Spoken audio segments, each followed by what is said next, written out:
So my name's Fuller. I'm a training officer for Cambrian Training. We have a lovely little session for you.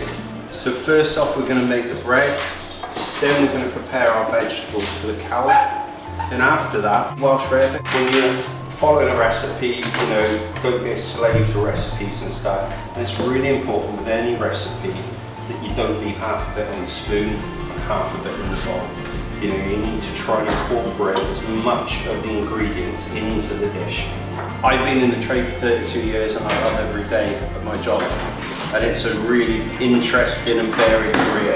It's not just being a chef in professional kitchens or restaurants. There's opportunities in manufacturing, in food development.